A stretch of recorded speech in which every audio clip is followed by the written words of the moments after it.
जय श्री राम।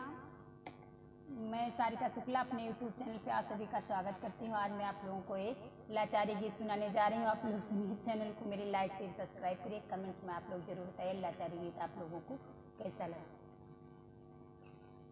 निमिया पतैया झरी जाय हो अंगनवा